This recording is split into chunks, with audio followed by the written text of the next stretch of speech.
After the madness of Bellator 270 here in my home country of Dublin, Ireland, it's back to their home country for Bellator as their 271st numbered event goes down over in the Hard Rock Hotel and Casino in Hollywood, Florida, in the United States, as the legend Cris Cyborg returns against Ireland's own Sinead Kavanagh. My name is Sean Sheehan, and this is my look ahead to Bellator 271 this week. As I mentioned, which goes down over in America, and you know, for I suppose for someone like me in Ireland, it's a big change from what we had last week. We had lots of fighters that we obviously that I know very, very well, and that I suppose would have a bit of a stake in. And this card, it's not one of those cards, you know. And I think even maybe for Americans or for locals here, it's not really one of those cards, to be honest. But what we do have at the top is, you know, is a legend in Cris Cyborg with a worthy challenger, I would say, in Sinead Kavanagh. But we will get to that as we go along here. This card is on Friday night, in the 12th of November, in, as I mentioned, in the Hard Rock Casino. And before I get into maybe going fight by fight, and I'll concentrate more on the main card here than the undercard, it's a light enough undercard, to be honest. But when you look at it on paper, this card, very little stands out. You know, you have Aaron Pico, obviously. You have Linton Vassell against Tyrell Fortune. You have Steve Mowry, who is a ranked heavyweight. But other than that, you know, and Valerie Loureda as well, who obviously we know very, very well. It's and those matchups even aren't the best matchups, aren't the standout matchups that you would be looking for a big pay-per-view card with Cyborg at the very top. So in that way, it's a little disappointing. But having looked into him a little bit more, having looked into some of the fights a little bit more, some of the name people are actually fighting in pretty good fights, a pretty, maybe not necessarily evenly matched fights, but fights that could turn out to be telling moments maybe in their career, or a good progression in their career. So I'm looking forward definitely to some of these fights, and we will get into them as we go. So I'll run through quickly the undercard, and we'll start it that way, and then I'll get to a little bit more detail in the higher up fights. So I'm not sure exactly which way the card is starting off and lining up, but I will go with the way Bellator sent it out last week in the press release. And they started with Jordan Newman, who's 3-0 against Sheehan O'Shea, 4-2. Newman is fighting out of Rufus Sport even. He has a wrestling background. All three fights are in Bellator, and he has 2 finishes. O'Shea is a local in Florida, and all of his 4 wins are by stoppage, if I'm not mistaken. So, you know, they have... I suppose we talked in Russia a couple of weeks ago about there was a couple of fights like this where even the Brian Moore fight, which we saw, it was a tough matchup for Mikhailov, his Russian opponent, and they're giving the Floridian here a bit of a tough matchup. Now they're getting him on the card, and you know they're giving him a place on the card, but his matchup is definitely tough. And like we even saw in Ireland last week, there was a few very tough matchups, especially at the top of the card for the Irish guys. So that's one thing. I don't know whether it's with Rich Chow not there anymore, and you know, I'm sure some of these are still maybe his matchmaking. He's not gone that long, or you know, I'm sure they're doing similar sort of matchmaking without him being like officially involved anyway. Is you know, there's going to be a bit of adjustment. We saw when Joe Silva left the UFC, I think it's changed massively the matchmaking here. But for Bellator, it'll be interesting to see how that kind of does change. Is this a thing that's, you know, I'm picking out a few examples just to kind of help my point maybe, or is this a thing that's going to be a long-term change? Because I think in the UFC, like even if you look at Edmund Shabazian at the weekend, I don't think that matchmaking would have happened before under the reign of Joe Silva. I think he would have been pushed back. They would have seen his level and moved it, moved him into a different sort of trajectory in his career. And that's something I've spoken to a few matchmakers. You know, matchmakers are kind of notoriously quiet and don't try to tell you anything, and don't you know, kind of leave their process in a kind of a cloak and daggers sort of way. So it's very much guesswork from us looking at it and trying to, you know, associate what we see in cards over a long period with them and the way they think.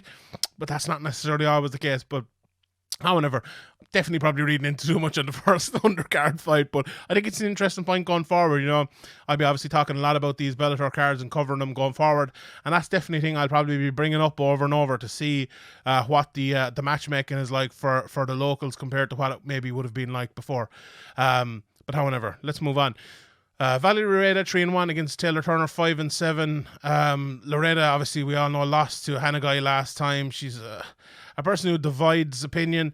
Do you know what? I think she maybe needed that loss. I think Loureda is a good fighter. A lot of people maybe give her a hard time because of, the dancing and the Instagram and all this. And, it's the same with Paige Van Zandt, and it's the same, it's the same with Dylan Dennis and other people. Now, you have differing levels, I suppose, there of seriousness into how much they put into MMA and stuff. But I think Loureda has been trying to improve. She's only 4 fights into her career.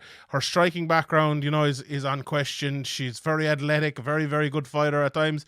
But she's going to have to take fights like Hanagai to improve and to improve her ground game, improve her wrestling and all of that, to get to a place where she's good enough to challenge for, Bellator titles or challenge the top ranked people in the division. Now, 4 fights in, when's that going to be? That might be 3 or 4 years' time. That might be when she's 15-5 or 15-3 or something like that, But I think we live in a world now where people get written off very quickly and very early, especially if they divide opinion or if they just if people have an opinion on them, most of the people, the other 3 people I named there, probably no one probably has any opinion on them. It was the same with Ian Gary last week. He took 1 shot in his UFC debut, or 2 shots maybe, and people were saying, he's no good, write him off, And I think it's the same for Loureda. She had a bad night.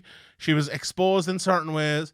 But you know what can happen when you are like that? It'll force you to improve, and it's maybe a part of your improvement. Maybe it's not even forcing you to improve. Maybe those improvements are already happening, but they just need to happen more, and you just need to put in more hours and more time in the gym, and you will become the fighter that you want to become. So, and maybe you won't. Because that's the way for everyone. Maybe you won't. Maybe you will become a great fighter. Maybe you won't, because maybe you don't have it in you. Maybe you don't have the effort in you. But if you do and you put in the time, look, it could be a good career for Loureda. And I still have hope for her. I wouldn't be negative on Valerie Loureda at all. I think she's a very good fighter. I'm looking forward to seeing what she does. Look, she's a test here against Turner, who has twice the amount of fights. She has the win over Heather Hardy, I suppose, what she's best known for. She lost 4 times via stoppage, so I'm sure Loureda will be looking at that and trying to get the stoppage in there. But it's another test for her. Then we have a featherweight bout: Cody Law 4-0 against Colton Hamm 4-3. Law was an NCAA Division II champion, if I'm not mistaken, a 2-time D2 All-American, fights out of ATT, 3 finishes in those 4 fights, and Hamm, this will be his 5th fight this year. He's Bellator debut, so he's 4-3 in his 5 fights this year. That's a lot of fights when we're in just the start of November here. So that's, and that's something which is a test for Law as well, because I've noticed some fighters, they love when they're on a run, not even necessarily always a winning run, just getting out there. Now, Artem Labov is a great example of that. He had probably the best run of his career when he was on tough, because he was getting like a fight every 3 or 4 weeks, and he absolutely loved it. And some people love that, and maybe that's the case for Hamm.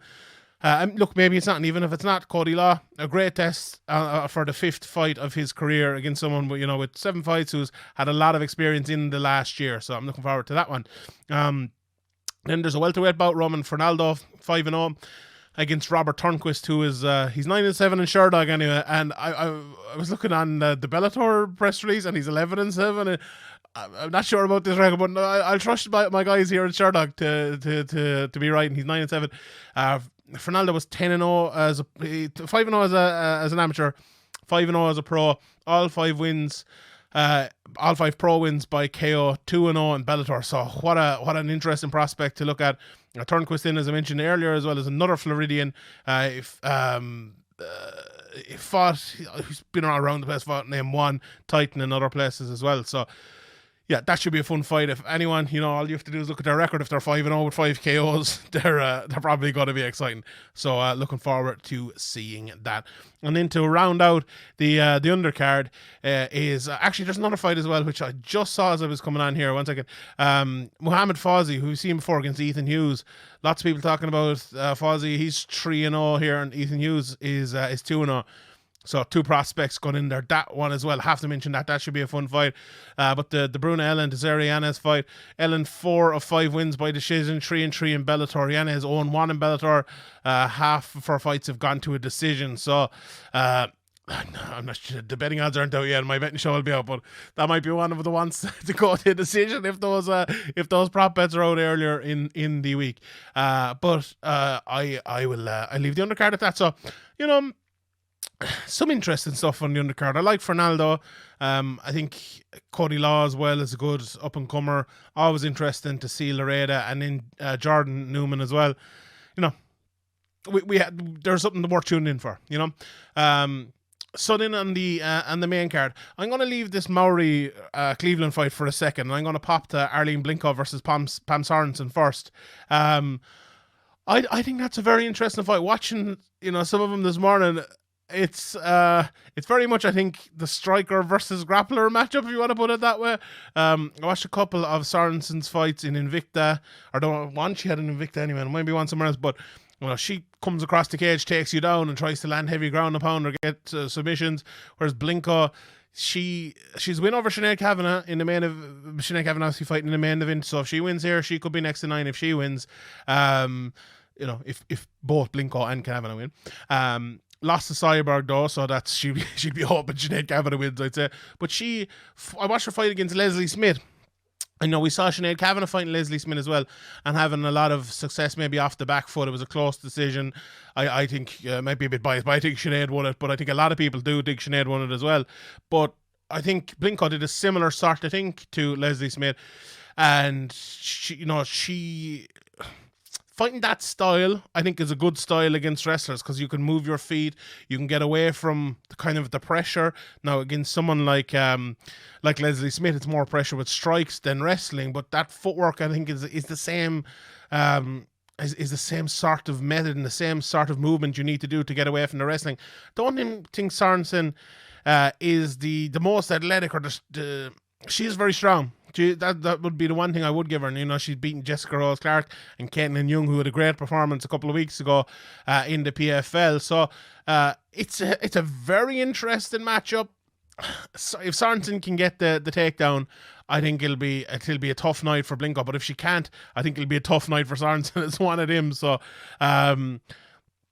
it's Blencowe's a very, very good record over the last while. She's only lost to Cyborg, I think, in the last, I haven't up in front of me now at the moment, but like 7 or 8 fights, I think, maybe a little bit less. But I was very impressed watching her in that fight, and I think she'll win. Blencowe would be my pick there, and this is not a picks thing, but I was impressed with her striking and her level as well.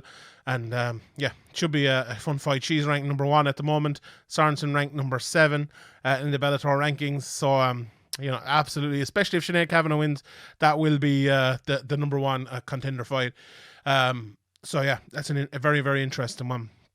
The heavyweight bout then, I want to pop back to Steve Mowry versus Rakim Cleveland. Now, so this week, obviously, I was at the Bellator event, and there was a lot of different Bellator people around and things, and I did some of my prep for this card before I went up and did that, just so I can come back here and be ready to do this. And Mowry is ranked, hold on, just let me look at here, number 7 in the Bellator heavyweight rankings. And I won't lie, when I looked at his card last week, I was like, who is Steve Mowry? It's like, I probably have seen him, in the past, and I probably have watched a couple of his fights, but, one of those ones, there's 1,000 fights in a weekend, and it just doesn't stick in my head, but he's ranked number 7 at the heavyweight. And I was asking a few people around, the Bellator scene, and they were like, well, we good fighter, we don't know too much about him, and it's like, it was one of those. So I tried to watch as much of him as I could. And you know what? I was impressed. I was impressed. I was also impressed by his opponent, Rakim Cleveland. And I think it could be like the sleeper fight of the night. And that's not usually the case for a heavyweight fight. But this one, these are 2 big lumps of men who are well able to strike. and who are not afraid to strike either. I think Mowry, look, whenever you watch a heavyweight, right, and you see they're big and long and can jab and throw straight right, and they're not, fat like me. Basically, you're like, "Ooh, this is something different," And especially with all due respect in Bellator, because it's not that easy. Even in the UFC, it's not that easy. It's getting these big heavyweights who are athletic people who are, who could probably play other sports if they wanted. It's tough. Now, is Mowry one of them? Maybe not. I don't think he maybe has the physique to be an NFL player or anything like that, but he's definitely an athlete, and he's definitely someone who tries to fight technically, which when you put those two things together at heavyweight leads to someone who is 9-0 in his career, and leads to someone who's ranked number 7 in the Bellator heavyweight division. So I think it's a name that we have to look at going forward, because there isn't that many Bellator heavyweights there, and there's kind of we've the two champions at the moment, I suppose, at the very top, and even I think Jake Hager, who's 3 or 4-0, is ranked in the Bellator heavyweight division. So the gap from the top of the rankings to the 10th in the rankings is as stark as any division in MMA. So Mowry hasn't that far to climb to get there. But Rakim Cleveland, he's a very interesting fighter as well. He lost 4 of his 5 fights in PFL in the 2019 tournament. He's won 3 since. And he's another guy who is a big athletic heavyweight. I think he's 6'4", southpaw, hits hard. I watched his fight against Nimkov in PFL, and I watched some of the one against Vinny Magalesh as well. And obviously, he lost, but he came out with some good points. Like he when you're fighting a wrestler or someone like that, you have to, and a jiu-jitsu guy obviously in Magalesh, you have to try to take your opportunities when they're given to you. And to me, watching him, he is one of those guys who tries to take them. Now, you won't always take them, absolutely. But in this matchup, I feel like, I know maybe I'm wrong, maybe there was something I was missing in the tape, and maybe one of these lads is a fucking NCAA wrestler or something and I missed it, but I feel like this will be a very good striking matchup between two heavyweights who are big, long, and athletic, which we usually don't see in the heavyweight division, And I'm really looking forward to it. Honestly, these are two guys I really didn't know much about before coming into this, but haven't gone back and watched some of them. It's a heavyweight title, or a heavyweight fight, not a title fight, a heavyweight fight that I think could have some meaning in the division as you go forward, and could be as exciting kind of a non-name heavyweight fight in Bellator as you could possibly have. So that's my my PR spin for that one. Now, if it was a rubbish fight, I tell you it was a rubbish fight. But I think it will be. Honestly, I think it will surprise a few people. And while I'm on the heavyweights, the other heavyweight fight is Tyrell Fortune, who's 11-1 against Linton Vassell, who's 20-8. Fortune, another one who's kind of maybe a more squat, but more athletic maybe than the two other lads. He moves very well. He's quick. He hits hard. Lovely clinch was the one thing I noticed about Fortune. And his knees in the clinch as well. He does get hit in that position though, which at heavyweight is very, very risky. And we all know Linton Vassell. He will happily fight off the back foot, southpaw, long jab. Not the normal type of opponent for a heavyweight, being 6-4 as well as I mentioned, like the other lads. You could probably put him in the same realm as the other lads, a kind of a long athletic guy, which, as I mentioned, for someone like Fortune, he wouldn't meet that often. So I think Vassell is good in the clinch as well, if you give him the chance to kind of, I suppose, dirty box or throw those knees inside. You'd have to favour Fortune here. I just think his wrestling might be a little bit too much. But if he does give Vassell the time in the middle of the cage, we saw, it was Tim Johnson that knocked him out, wasn't it, Fortune? If I'm not mistaken. If my research from 2 weeks ago is still up the back of my head somewhere. There's been so many fights recently. But it's one of those fights where the other fight I'm looking forward to, because it's two maybe similar sort of guys in terms of height and athleticism and the way they fight. This one is two differing fighters. So I feel like if Vassell can keep it on the feet, I think he has a chance. But I do think Fortune will be able to take him down at times here. And look, Vassell can be dangerous at times, even from the underneath, but I don't think Fortune will have much trouble with him. This is a fight for Fortune to get a good, a good name like Vassell on his ledger. I suppose he's the number 5 ranked Bellator at the moment, Fortune, whereas Vassell is number 8. Had a great career in Bellator, there's been. The Fedor fight happened last week, and Bader will be coming back now to heavyweight, and you've obviously the champion there as well. So these fights, maybe we could see the winner fight the winner of each of them. Maybe we could see, this could end in Mowry versus Vassell, or Mowry versus Fortune, or Rakim versus Vassell, or Rakim versus Fortune. So it's an interesting, I suppose, lineup that you have the two of these on the main card. So yeah, definitely looking forward to the other fight more than the co-main event. But the co-main event, I would nearly switch them around if I was Bellator, but you have Vassell and Fortune, maybe bigger names, and that's why they are there. And then the one fight, I suppose, before we get to the main event is Aaron Pico, who takes on Justin Gonzales, who's 12-0, Pico 8-3, obviously number 5 ranked featherweight in Bellator. Pico has become, to me, like watching him, he's become a more technical and tactical fighter. But I think it's about finding that balance. Pico came into MMA and he was trying to be a bit of a madman. He was taking it a little bit too easy. He was going in there against lads, getting kneed in the head and knocked out and stuff. But all of those issues that he had, I think, were because he was trying to fight in a more maybe vicious way. And now I think to become a top fighter, you need the tactics, the technique, but you need the viciousness as well. And as I mentioned the word balance there. I think he needs to get that balance. Like when you see Pico get to the ground, he has that ground and pound. He has that vicious ground and pound. That's what he needs. I think that's a good part of it. He still eats jabs on the feet. I watched his fight against De Jesus.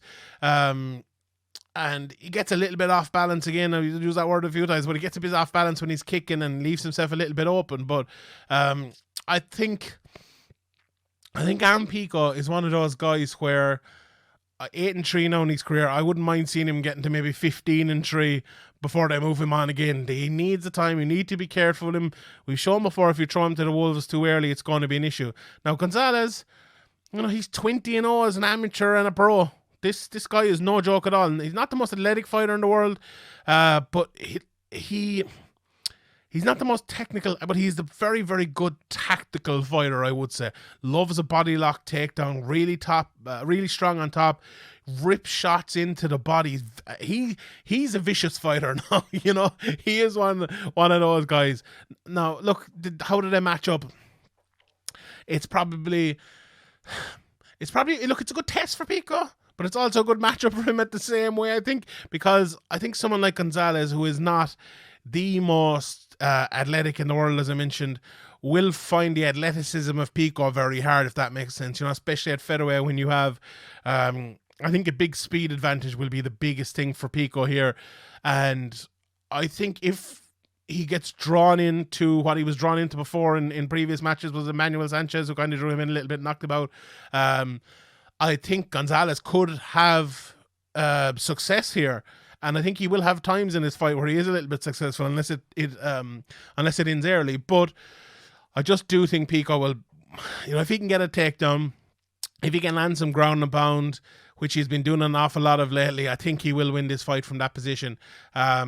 But Gonzales, I wouldn't rule him out. He's one of those ones I wouldn't rule out. But it's a good fight. It's a very good test. This is the sort of test I think it's good matchmaking. It's a test Aaron Pico needs at this stage of his career, because when you're matching Pico, I don't think you can't give him Asia McKee, you can't give him Patricio at this stage of his career, but you also can't give him, scrub number 2, you have to give him someone 12-0. Perfect. I think this is good matchmaking, and I'm really, really looking forward to this fight. So let's talk about the main event. Cris Cyborg, Justino against Sinead Kavanagh. First, let me just implore you, if you haven't listened to my interview with Sinead Kavanagh from 2 weeks ago, please do it. Her story, honestly, is like no story I've ever heard in mixed martial arts before. I've honestly doing interviews. I'm not the best interviewer in the world, and I don't do loads of them. But I've never had anyone before tell me they cried while listening to one of my interviews, and 3 people did it with this. Her story is just amazing. You know, she had a child when she was 17. Her child's father died, passed away. She went homeless after her aunt and uncle died in a car crash which her mother was into, and her mother kind of went off the rails. Then she won 5 national boxing championships while she was homeless. It's an unbelievable story. I won't tell you any more of it. Please go over and watch it. It's on the YouTube here, up for free and everything, so you can watch it. And I look, I might be a little bit of my Irish bias here, absolutely, but someone who's that much of a fighter, who can come through that much, and who also has experience of fighting the top level women in the world in boxing. You know, Irish women's boxers are probably the best in the world over the last decade. If you look at Katie Taylor, Olympic gold medalist, I don't think, I might be a bit biased here, but I don't think there's anyone close to her pound for pound of all time as a female boxer. And as well, Kelly Harrington, who was the Olympic gold medalist last year in boxing. Sinead Kavanagh was coming up with them. You know, she was in with them training and sparring and fighting. That's the level she was fighting at. She won 5 national boxing championships in probably the best national boxing championships in the world as an amateur. So that she has that level behind her. Now, I'm giving her the build up here, you know, and she's 7-4 in her career. If anyone who watched those fights knows she shouldn't be 7-4. I think most people know she beat Sinead Kavanagh. That wasn't a great judging result, which would move her to 8-3. She got one really, really bad cut in a fight that she was winning. She got another decision against her. She's just been very, very unlucky. 11 fights, Sinead Kavanagh doesn't deserve to have 4 losses. You know, she could be 10-1. That could be her record. And if that was the record here, it'd be very different. Now, I'm being very positive for Sinead Kavanagh. I'm giving her the build. But another bit of positivity, she's a very good fighter. You don't win 5 national boxing championships without being a good boxer. She can box off the back foot. She has power when she comes forward. She can land. You know, she can land. And if Cris Cyborg gets into a boxing match with her, Sinead Kavanagh will give her all she can do. I guarantee you, there's very few boxers that Cris Cyborg has ever met who are as good as Sinead Kavanagh as a boxer. Now, having said that, if Cris Cyborg maybe makes it a kickboxing match, it'll be tougher on Sinead Kavanagh. If she makes it a match against the Finns, it'll be tougher on Sinead Kavanagh. If she makes it a wrestling match, it'll be tougher. A jiu-jitsu match, it'll be tougher on Sinead Kavanagh. So I think Sinead Kavanagh has ways to win, but it will rely on Cris Cyborg fighting that way. I think Cris Cyborg is a huge favourite here. You know, I think she will try to take Sinead down. I don't think Cris Cyborg is a very intelligent fighter, and I think she will realise that Sinead Kavanagh is good. She will respect her, and she will do what she needs to do to win the fight. Now, if she doesn't, she could be a little bit of trouble for her, but I do think she will. And look, it's one of those fights where it could be a very tough fight or it could be a very easy fight. And I think to write people off, I see a few people, like a few Americans and stuff, who maybe don't know Sinead as well, saying this is an easy matchup for Cyborg. And look, I could look foolish afterwards, and you know, it could be an easy matchup. But if it goes the right way for Sinead and the wrong way for Cyborg in terms of where the fight is fought, maybe Cyborg will still win. Don't get me wrong. I'm not saying Sinead's going to win, but it could be a really fun fight. Like, I think the neutrals out there, which we should all be nearly, would want to see this be a boxing match, because this could be a really fun boxing match. You know, Cyborg fighting out of Jason Perillo's gym for the last while, and her boxing has improved hugely. I think she's become such a really good technical fighter, and Sinead Kavanagh's a very good technical fighter as well. If it turns into like a technical boxing match, that's what I want to see. You know, that's what I want to see. It'd be absolutely fantastic. So yeah, I'm looking forward to the fight, and I can't wait. I think I'll stop talking about it now before more of my bias comes out. But I'm looking forward to it. As you know, it was a tough weekend last weekend for Irish mixed martial arts in Bellator. You know, obviously Ian Gary had a great weekend, but you know, I gave it the build up that if Peter Queally had won, if Sinead Kavanagh wins this weekend, it'll be the biggest win for an Irish fighter outside of a Conor McGregor fight, and Sinead Kavanagh has that here. One of the greatest upsets in women's MMA ever, probably the greatest upset in Irish MMA ever. So that's what she has in front of her, and and I can't wait to see it. I can't wait to see the fight, and I also can't wait to see Cris Cyborg. A real big fan of Cris Cyborg. I think she's a fantastic fighter. Obviously, as everyone probably listening to this and watching this does. But there's a fly flies in front of me. Get away, you. But right, I will leave it there. So hope you enjoyed this. If you did, give it a thumbs up. Click subscribe. Tell a friend, tag me at SeanSheehanBA over on Twitter with the link to this, and I will retweet it, and we'll do all of that, and we'll get the word out there. I've been really appreciative of all the Sherdog fans and fan base over the last while. They've been very positive towards me, and I really, really appreciate it. And Bellator 271 should be a very, very fun card, and enjoy it this weekend. And I'll see you all next time. Good luck.